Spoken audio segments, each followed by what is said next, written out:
Okay, welcome to the You Matter Show podcast. I'm Mark Brudzinski, host of the You Matter Show, and we do this based on one thing, that the deepest principle of human nature is the craving to be appreciated. It's not just a want or a desire or a wish, it's a craving.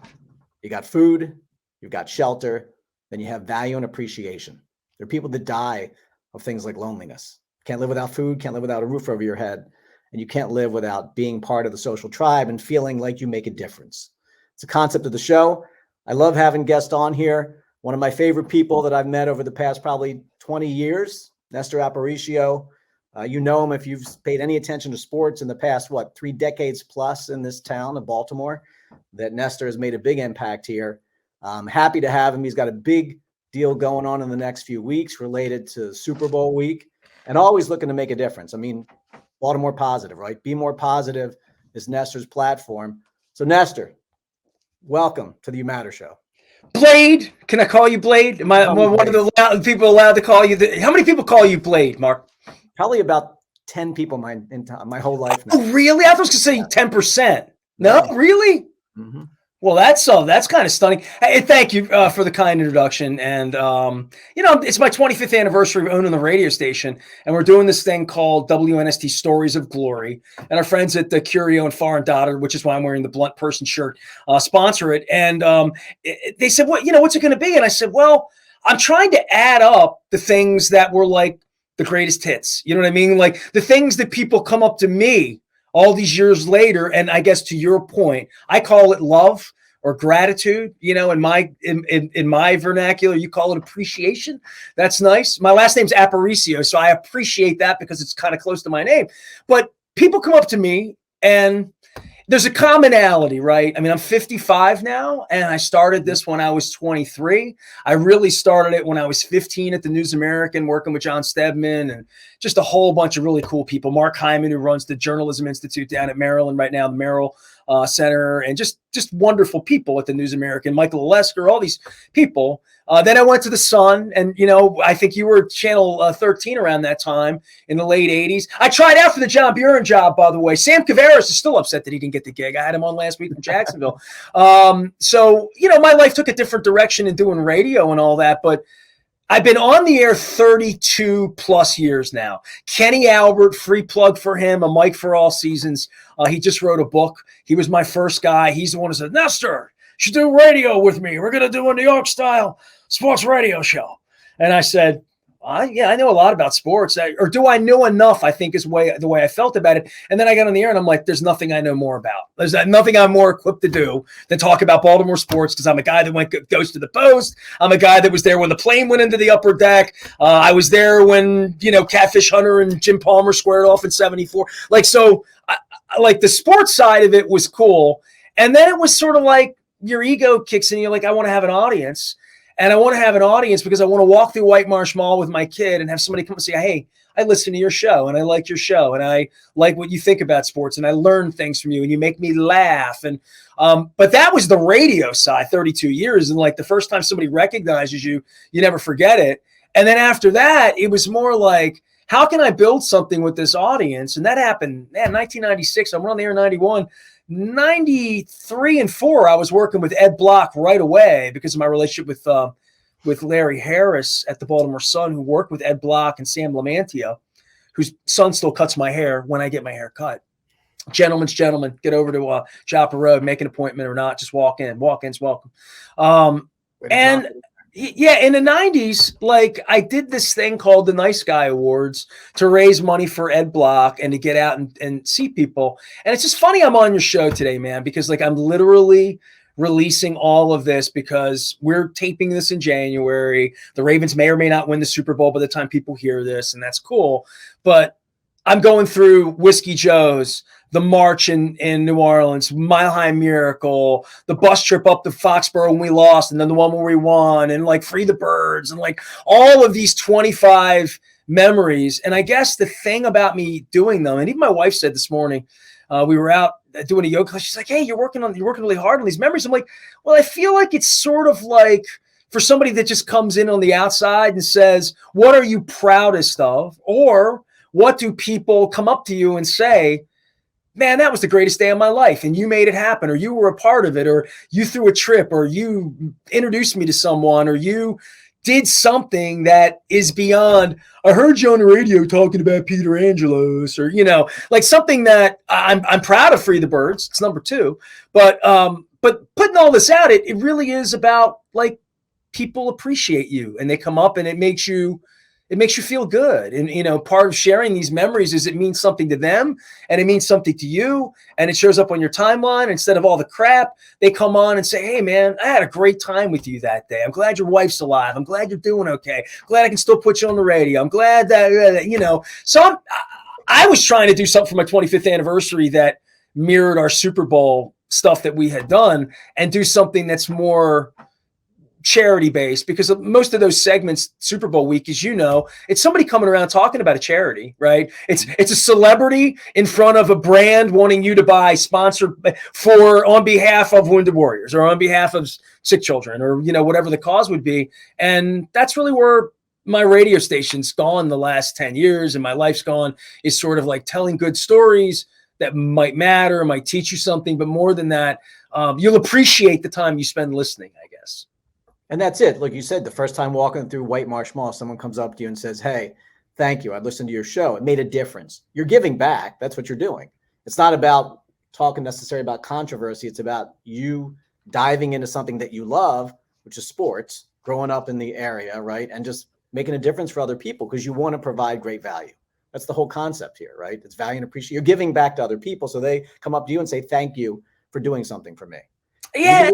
I'm moving into a different place where, especially after, you know, the guy that ran the country for 4 years and God forbid he runs it again, but feeling like there's some value in being trusted and there's some value in truth and integrity over over the body of my work. I mean, there are days when I really feel like, and I don't watch a lot of movies, but I know that movie that where he's on television, his whole life's out, you know, every single day. It's like 30 years ago. The comedian Jim Carrey was in the movie. I can't think of the name. Yeah, I'm trying to think of the name of the movie where he was just like the subject of his own television thing. And there are definitely days I feel that way. But all these years later, man, people listen to the station, they Facebook, they tweet, they Instagram, they watch blogs, they listen because they feel a sense of, I was at the barn with that guy years ago. I listened to him whenever. I went on his road trip. He was nice to me. His wife almost died. Like, whatever they think of me, good or bad. And I did learn this from Howard Stern way before anybody ever recognized me. That if they hate you, they'll listen longer. It's really weird, man. They never go away. And in the era of the internet, sometimes I think I can say this here because no one of substance will make it this far into this. But there, you know, I thought I wanted the biggest audience possible when I began for ratings. And I mean, come on, you worked in local television. It didn't matter what, you know, who your audience was, how many teeth they had, what their hairstyle was, what their thoughts were, what their crazy, you see the numbers, we need numbers, you know? And like with me, yeah, like as it's gotten, you know, it's more streamlined, especially since I've gone to Baltimore Positive, especially since it's just not all sports. And really, you mentioned like the negativity of being a sports radio. Like I defy you to find a piece of tape where I ever sat here or met with any employee. And I had employees for 17, 18 years where I employed lots and lots of people. Some you can hear down the dial, some you see on TV these days, but I never told them what to say or how to say it or what restrictions other than, and I've been sued. I've had, you know, crazy stuff with an FCC license, but like I never, sat here and I did work in that environment, dude. You know, I was nationally syndicated where every Monday morning they call and say, you know, what shit you going to stir up this week? You know? And I'm like, how about we just talk about sports? Like the way my dad would want to hear it, the way I was taught. I don't need all of that us versus them. And I don't need acrimony and conflict to be the basis of my audience or what I would want them to listen to. And you know why, Blade? Because I wouldn't want to listen to it, man. And I don't listen to it. And I can't listen to it. And I can't sanction it in my own space. And sometimes my place got toilety because of the people I hired who thought like, I can be Howard Stern. No, you can't. I thought I could be the grease man. he didn't have a job the last 25 years of his life because there's an edge, you know what I mean, for everything. And, and my wife's illness, we're coming up on the 10th anniversary on March 20th. It'll be 10 years since she was diagnosed with leukemia the first time, the second time. And if you follow the story, go to Jen Strong. Don't make me cry. I'm going to say to you what Getty Lee said to Alex, don't make me cry. I'll be no good if I'm crying. But I was writing her story a decade ago. I remember meeting you and her in your condo, and we did it on my blog. We talked about what was going on and shared the story. And so happy that she's doing well now.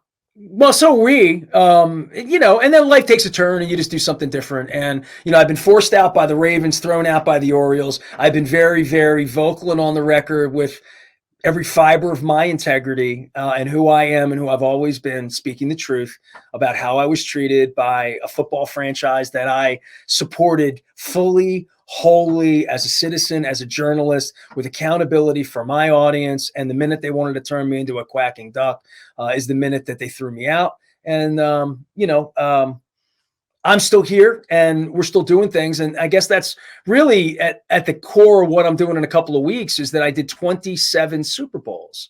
So, wow. I don't need to tell you. So that sounds like, okay, I got pictures there. I'm at games. Sometimes I was in a Get Nasty shirt. Sometimes I was in a Raven hat. Sometimes I was in an Oiler jersey. Sometimes I was in the upper deck paying to get in. Sometimes I was in the press box. Sometimes I was put in the press tent and could barely get into sometimes I was 10 feet from Bruce Springsteen or whatever. But I worked my ass off, right? To have a radio station, to have a life, to have a business, to be supported by people, to be trusted by people, to not be an asshole on the radio and to be a hater and to be caustic and to be a fire the coach and bench the quarterback and play along race lines and all that stuff that callers did that I hosed down. I was the grown-up as the host, not the instigator in any of this. And a lot of this is really borne out by how bad the baseball owner has been and how that my radio station became the place to bitch about how bad they were because they didn't have a PR department to answer the phone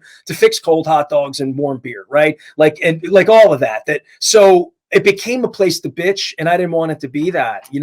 I wanted it to be better than that. And on our best days, people don't come up to me and say, "Hey, I remember that rant about whatever." They come up and say, "I did that charity thing at the Nice Guy Awards," or I met Brian Billick in Essex one day with you and you were running around eating crab cakes and, or whatever, like they come up with something that is mainly really good and nice and makes you feel appreciated. And you feel like, oh, I've made some impact. That's why they're still here. That's why they walked up to me in the supermarket when I'm getting toilet paper and want to take a selfie with me, which has happened, by the way. Eastern Avenue, Shoppers, true. But happened in Wise Markets, that's my sponsor, but it's happened. So, but I would say this to you, the Super Bowl thing for me and going out and taking 8 employees at one point and getting 3 hotel rooms and having it be a $25,000, $30,000 expense to go do it live, ISDN lines, things about to get broadcast going years ago where the bill from the convention center would be $4,000, for broadcasting for a week in Miami Beach and then hotel, like all of that we did to have Adam Sandler on the show or to have Dan Marino or Joe Montana or whomever, Deacon Jones on the show, stop at the set.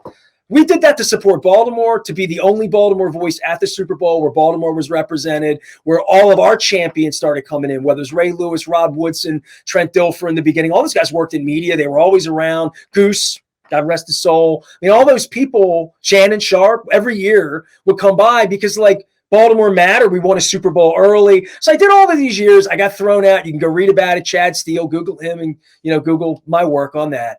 But I was trying to think of what am I going to do Super Bowl week that is going to fill that place for me, which is it's the biggest week of the year and you're taking this away from me and screwing my business and demanding that my employee go instead of me and telling the National Football League that I'm no longer legitimate when I'm in business with the federal government with an FCC license for 25 years now. I need to do something that week that isn't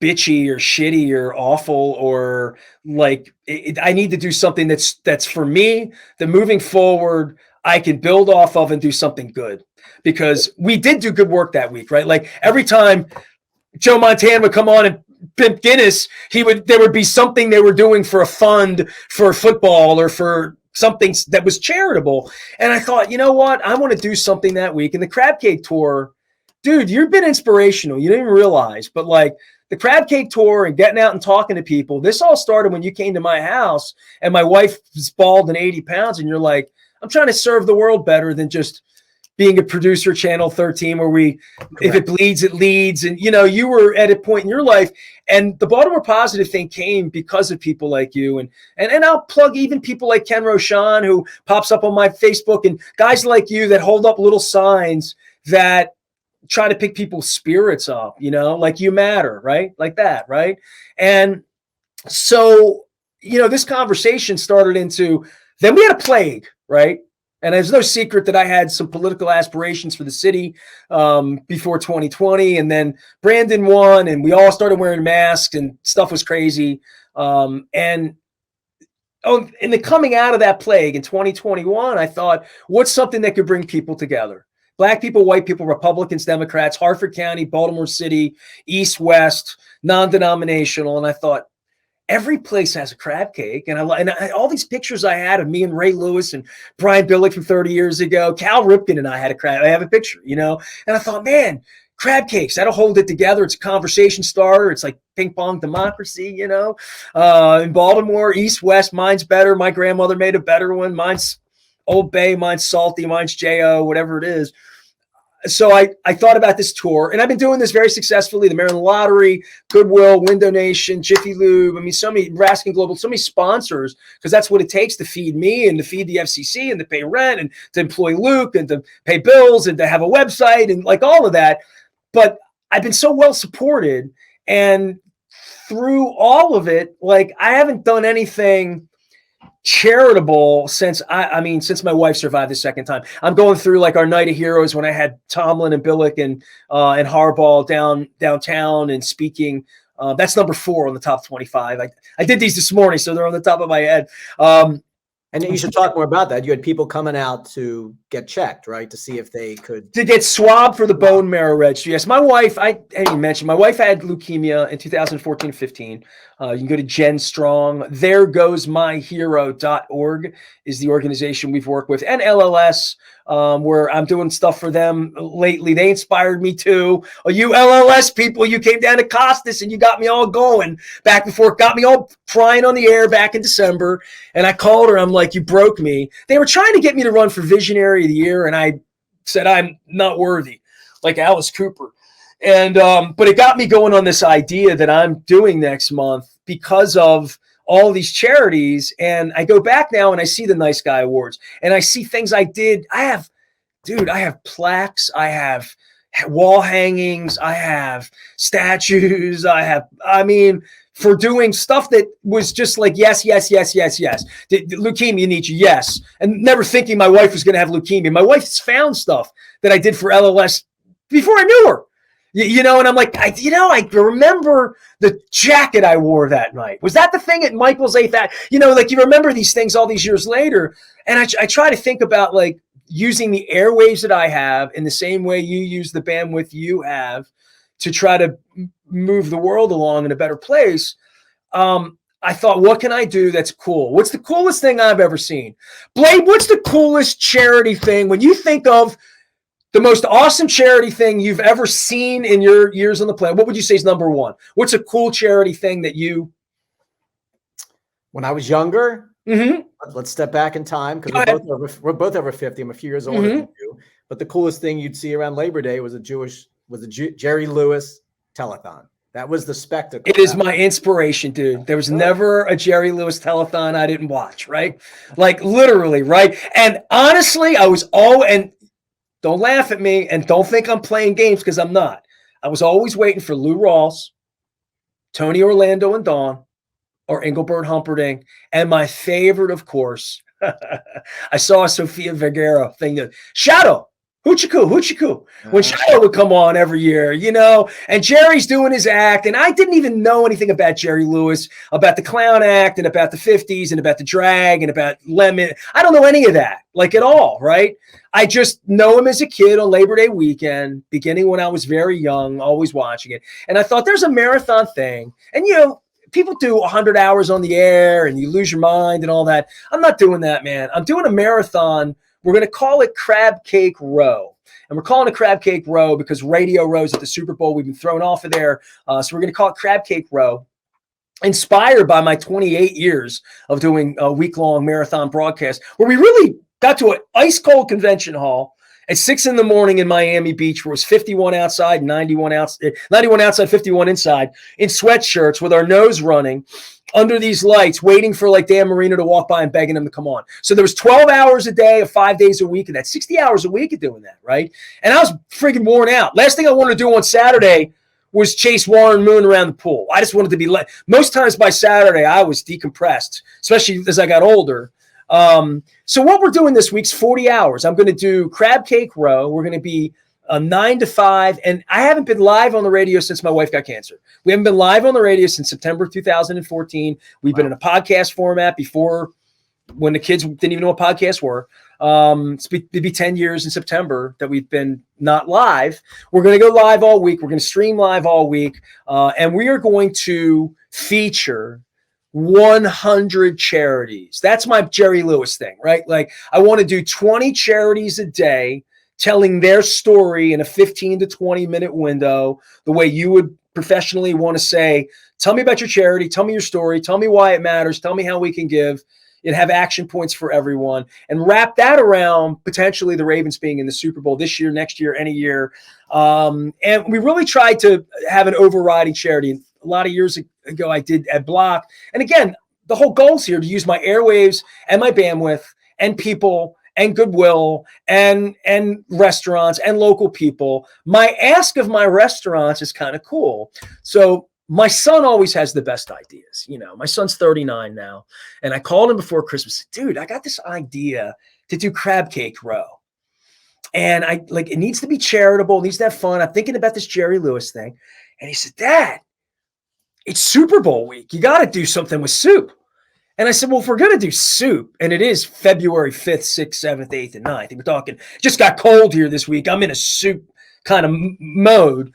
We need to do this for the food bank, man, because my friend Wayne Kostrowski, I would encourage everyone who's a good person to Google him, Kostrowski, Wayne Kostrowski, out of Minneapolis, Minnesota, 30 years ago, dreamed up this thing called Taste of the NFL. And every year he would come by Radio Row at the Super Bowl and talk about hunger and abundance and feeding people. And he built this thing from nothing and turned Nancy Longo from Pure Point Restaurant down. And it's just one of my favorite people. She was every year the chef, and there would always be a celebrity there. Marty Bass and I were the celebrities sitting in for Ernest Biner at the Super Bowl 35 in Tampa because Ernest was in the game. He was a coach. He signed up to do it, and then the Ravens made the Super Bowl, and they didn't have a celebrity. So poor Marty and I wasn't much of a celebrity then. I was just made or dean for just getting Marty drinks at that time. But so all these years later, I just met with Wayne last week about hunger and about having Carmen Del Guecho on my show in the middle of the pandemic on Baltimore Positive, talking about food insecurity and the importance of it. And so we're going to shed light on that all week. And our gimmick, our hook, we're calling it a cup of Super Bowl week, a cup of Super Bowl, because Blade, we're going to offer you a cup of soup or a bowl of soup when you come in on Monday at Fadley's at the New Lexington Market, and they got great Maryland crab, great cream of crab. All my places do. Tuesday, we're going to be at Costas in Dundalk. Wednesday, we're going to be at Coco's in Lauraville. Delicious soups there as well. Thursday, we're going to be over in State Fair in Catonsville. And then on Friday, because the Ravens might be in the Super Bowl, we're going to move it to the biggest space we have, which is Pappas in Cockeysville. One of my partners, great folks there, Steve and everybody, Justin. So we're going to be live all week. 20 charities a day, 100 charities over the week, all to benefit the Maryland Food Bank. If folks come, they get a free cup of bowl of soup for bringing goods for the Maryland Food Bank and supporting the cause and coming by. And I hope everybody makes it by, and we'll have all the crap up at Baltimore Positive. So it's a great cause, dude. Yeah, the Jerry Lewis telethon takes you way back. But yeah, that was the Super Bowl of all telethons, right? So I think what you're doing is great. As I'm hearing you talk too, Nestor, I mean, it's the building blocks of everything that you've done, right? It's experience after experience after experience, story after story after story. And you mentioned a word there that starts with the letter I. And I think it's honorable, that you never wanted to be the instigator, right? But now you're in a position where you want to make impact. That's what I hear, right? It's impact. It's what we all want, especially as you cross over age 50, you start to look back at your life, the things that you've done, and what do you want to do moving forward. We have a moment where like it really is about giving back, about what can we do for humanity that's going to make a difference in our zone of genius, because we know that's where we shine. And when you shine, the light is accepted, by other people. They want to bask in it, and they want to also help to spread that light. And that's what you're doing. I mean, you're doing it again. You've done it many times before, but now it's really, like you said, a Super Bowl of charity. I'm happy to come by and, even say hi. I don't have a charity associated with this, but are you getting a cup or a bowl, or are you getting Maryland a cream? Because this is going to become this is sort of like around Thanksgiving. We'd ask, are you pumpkin, or are you pecan, or are you apple? What's your soup, man? What's your go-to? Mine? Yeah. Chicken noodle.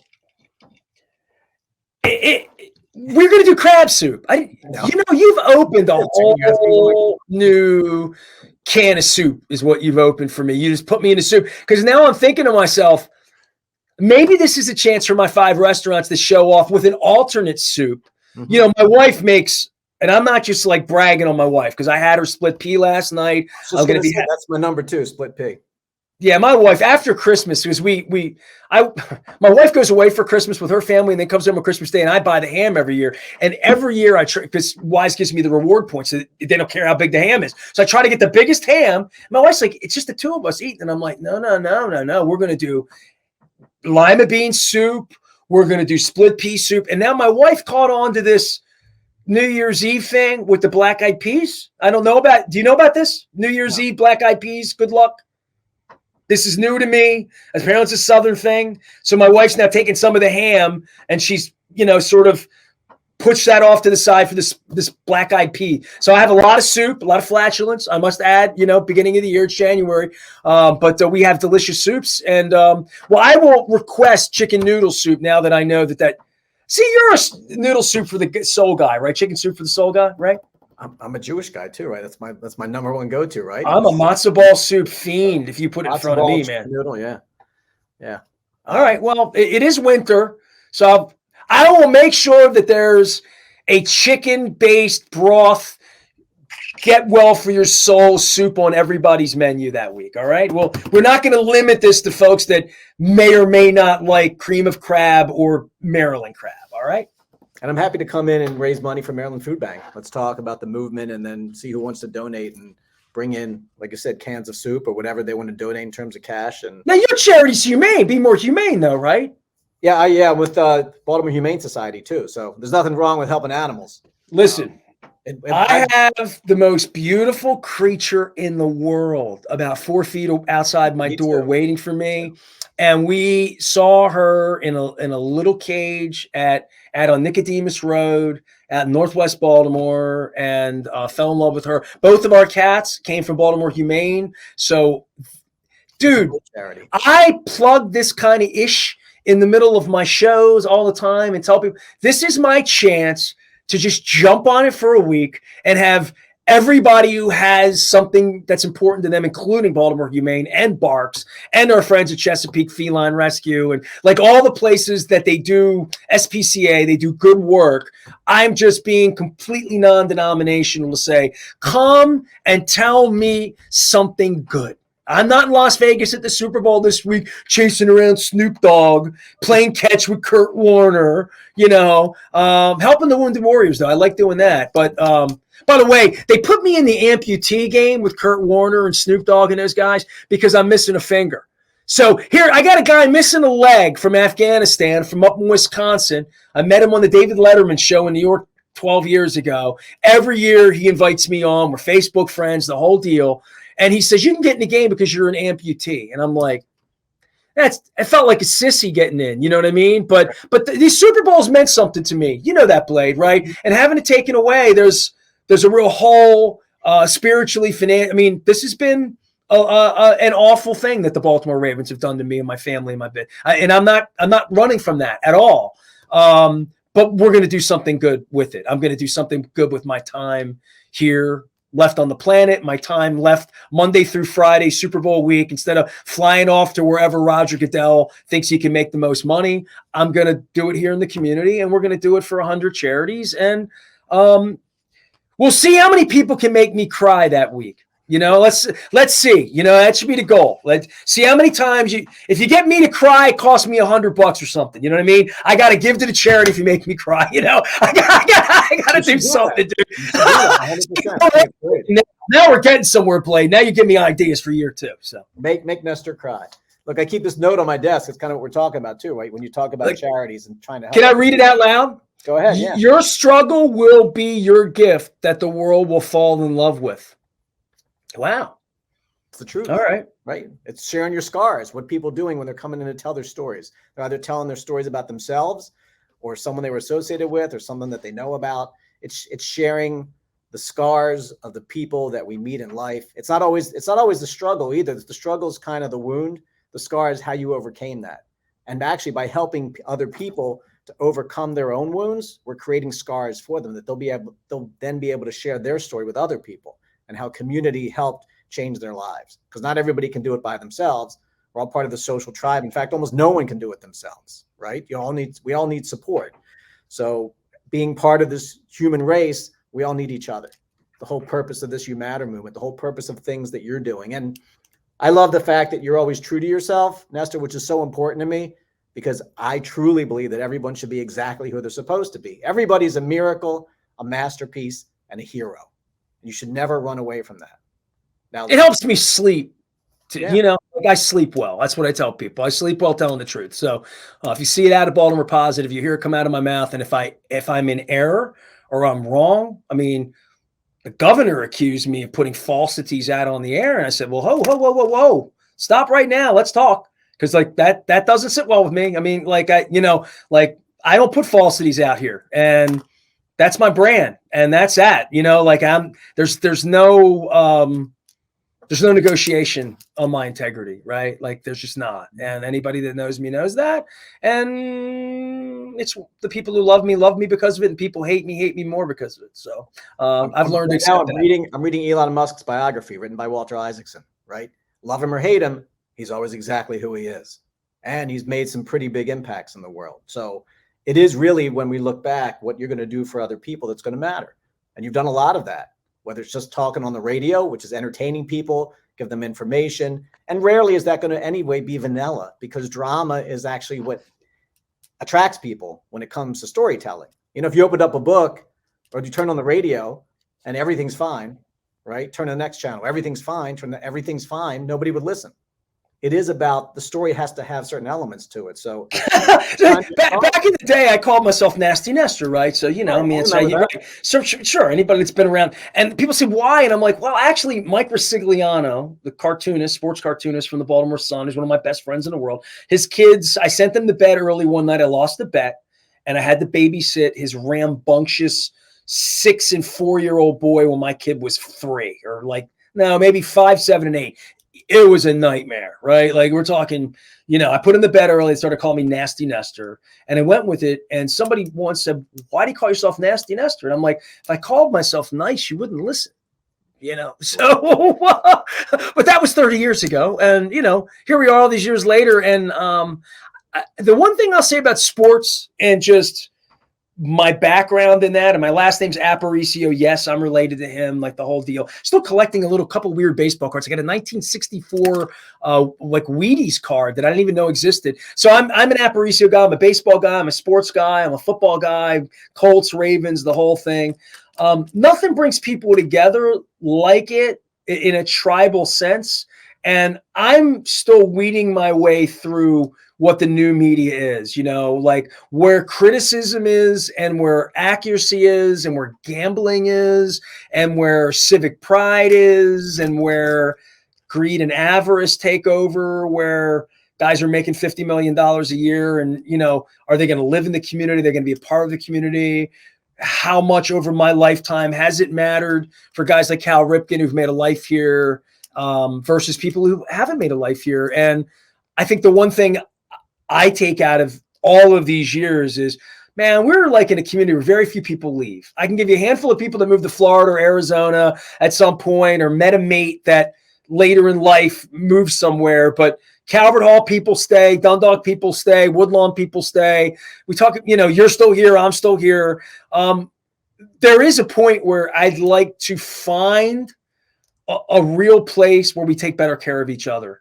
And because that's the only thing that's really going to lift the city back up. And for whatever Governor Schaefer's faults may or may not have been in retrospect, and whatever old politics and old world, the things that made the city great again, the things that lured the Ravens here, that's really at the heart of Baltimore Positive, to say, how can we lift people? How can we make schools better? How can we make places safer? How can, crime, policing, leadership, money, all of these things that we've talked about so much, just trying to lift the community. And sports has been like an entree to it in some way. And I don't know where the rest of my life's going. I really don't, Blade. Like, that's one of the reasons that I'm doing this and I even said to my son, I'm like, I'm going to meet some really cool people doing this. So that's why I'm doing it. I want to meet some new cool people and bring the other cool people I brought and the people that aren't so cool, and they come along too, even some block, mute, go away, leave me alone. Like that all happens. But by and large, when I'm out at a bar stool somewhere, even if people don't like something about my politics or don't like something they heard me say on the radio, they usually find something nice to say. They usually come up and say something about my wife, or they'll divert, hey, what's the best crab cake? Or, hey, how about Lamar? Or, hey, I'm glad the Orioles have kind of turned it around. We're one day closer to Angelos not being here. Like, they'll find something nice to say. And I'm appreciative of that. I really am. I mean, we go back to appreciation. People usually find something nice to say. But you do remember the time when a guy threw water in your face or said something nasty to you in front of your wife. Like, all that's happened to me. But it doesn't happen so much lately because I'm not focused on doing that. I'm focused on 100 charities, and I'm focused on, covering sports better than I've ever been able to cover it, with the chains off and in observation of sort of all that I see. I mean, getting musicians on the show. I'm getting architects on the show. I'm getting civic developers on the show. Just people with something that's making Baltimore better, making our lives better, the community better, the neighborhoods we live in. It's important. It's positive, right? Baltimore Positive, and us growing. I mean, I grew up in the city, and I want it to be the best it can be. Perfection is unattainable, but like you talked about, progress. Every time we make a little bit of progress to make the city better, that's meaningful. It's little pieces, right? It's what you do over time, a little bit. It's the compound effect, things that just build on themselves little by little by little. Next thing you turn around and you've got a great city that's come back from troubled times, but every city has that. Again, there's never going to be perfection. I love what you're doing, and I love the growth that you're looking to do, and the charitable contribution you're looking to make. And this is my platform, not yours. I won't keep you much longer, but take away all the organization, everything about the ownership. How great was the Orioles season? Well, the movie came out, right? So, look, I was in Arlington, Texas as a media member, and being shoved off to the boys' table. My employees' clubhouse access was threatened for simply showing up with me. Major League Baseball has integrity, gives me a press pass. So that was my walkout. I was there when it all fell apart. Eating some really good nachos, by the way, if that matters, in Arlington. When Brooks talked about the nachos when we were kids, they got the best nachos there. I'll say that. They're not so good with football this week in Dallas. But, for the Orioles in the rebuild, and for what Mike Elias has done, if I'm going to talk about it in the big picture, is he's the genius, right? And they better keep him happy. And the ownership, disgraceful. I mean, as we sit here today, it's Martin Luther King Day, January 15, 2024. So 365 days ago, the owner sat, intimidated the media, wagged his finger, said he was going to open the books, and then spent the whole year. I mean, he had the governor lie for him in September. I don't know what to say about it other than these young guys can play. Crutchman can play. I'm sure Cowser can play. I can't wait for Holiday to play. Henderson can play. Rodriguez can pitch. I'm hopeful Means will come back. I'm hopeful that Mullins will go get a big salary at some point. And I'm also hopeful that they'll have grown-ups running the team. And I've seen no sign, dude. Like, I've written Dear John letters. I wrote Dear John Lou letters back when I didn't know they hated each other. And they would put out documents of all of the dirt that their father never, I mean, it's played, it's batshit. I don't know what to say, but it's also crazy. They won 101 games. It's crazy they're going to be a favorite. I don't know what it is up at Hollywood Casino. I should figure that out. Whether the casinos are into them before Dylan Cease comes to town, or like what they're going to have to give up in a trade to make that happen, because they're not going to spend money, right? And that's sort of where all of this is the Nationals can't even sell their franchise because the whole thing's so entangled with Major League Baseball and Dad being sick. And I just think it's a terrible time for them to have limitations, right? I mean, these NFL teams don't ever say, I don't have the money, I don't have the capital, I don't have, they just go try to win. Even if Belichick's going to, whoever these guys are trying to win, every one of them. And we see that in the NFL, and we see that everybody kind of takes it hard when they don't win. I think we got so, inured to losing here, right? Like to being awful that like we can't have nice things. And, Adley Rutschman's a nice thing. Gunnar Henderson's a nice thing. But, I mean, they had to finish in last place and be horrific to get these guys. So, and now, like, grown-ups need to manage it financially, over the next couple of years. They need to grow the game. They need to invite people back that they've been jerks to, because they've been jerks to almost everybody. I mean, like, pretty universal. Even the people who go down there and spend money are like, yeah, it's been pretty crappy. I spend because of it, and I love baseball. My last name's Aparicio. My God. I don't want to go to see the baseball games. I mean, I lived down there for 20 years, and they did everything they could do personally, professionally. They were unprofessional. They didn't pay a bill. I mean, I had a $30,000 cut. They didn't pay their bill. So, like, I don't know what to say 18 years later. They are what they are. It is what it smells like. It is what it appears to be. But they also have a lot of talent. They have a baseball genius, and they won a lot of games last year, and you don't have to be good people to win. Like, the Kraft family would be a great example of that. They don't need to clean up their act to win. They can go stumble into 93 wins this year and get hot in October if they have the right thing. And the right thing would be health, good fortune, and all that. But long term, the right thing is like having good people in charge who care about things, who live in the community, who want to build something, who want to connect with people, who want to feel appreciated for the right reasons, not because they think they were born on third and want to convince everybody they hit a triple, I just tossed you a softball because I knew if I talked about the Orioles, you're going to talk about everything else around it. And I'm glad you did. For me, though, just talking about the product on the field since '89, I never felt that again since that time. Watching the Orioles play, every game was meaningful. Every game you're coming back, and it was just a lot of fun. And like you said, long term, to keep the fun going, you're going to have the right people in place to make that They've happen. sparked the interest. Now the hot dogs have to be good. The parking, now they have accountability that they've never been good at, Blade. I mean, just honestly, Right. Just seeing them stumble through the lease, seeing how I was treated 12 weeks ago when I flew to Texas to support them, and the olive branch has been branched. I ain't kissing their ass, and I'm not lying for them. And I'm not. That's the line in the sand. I'm not going to do that with or without a credential, with or without them. They can win 158 games. It won't change how they've treated people and how they still continue to treat people. And I hope that changes. And I'm not going to back down from that. If you want to talk about the team on the field, I mean, they need. It does go back to it's the off season. They're not playing this week. I don't have anything to talk about like your long-term signing people. How are you doing on sponsorships? Oh, you're putting patches on your sleeves. That's great. So now you have more money. What are you doing with it?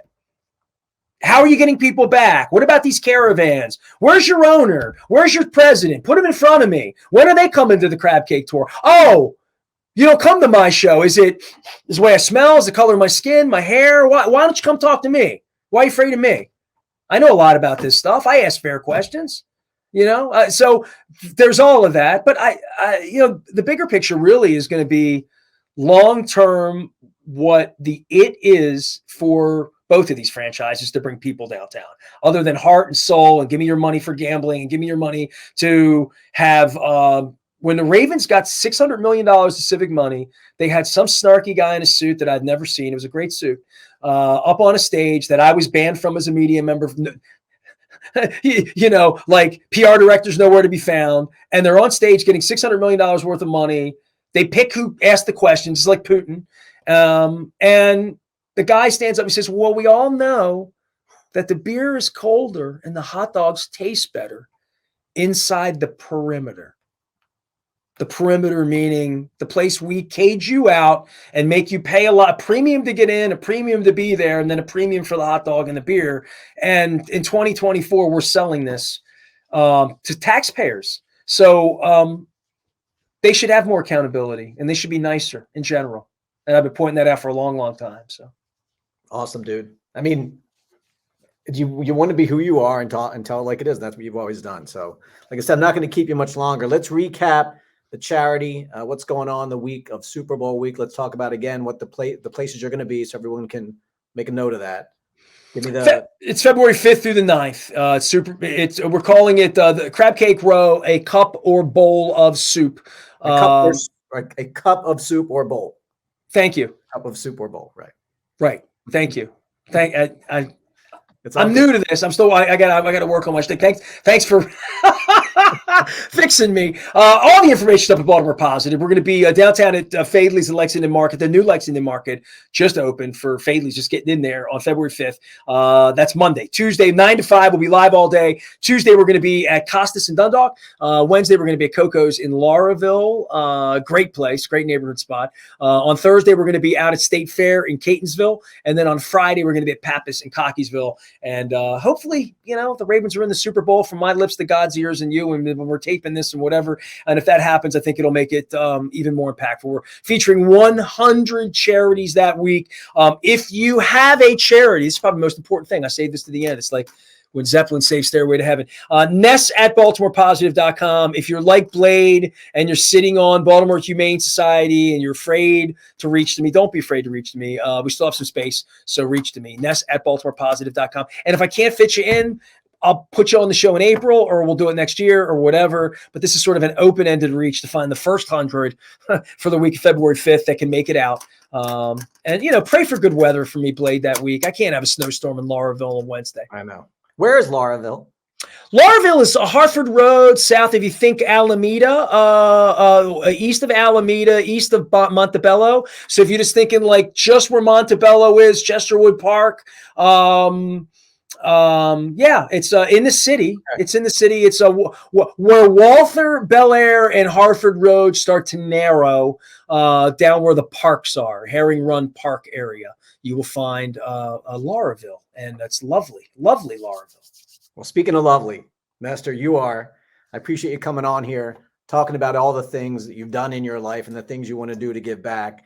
And like I said, it's about impact, and that impact helps other people believe that they matter.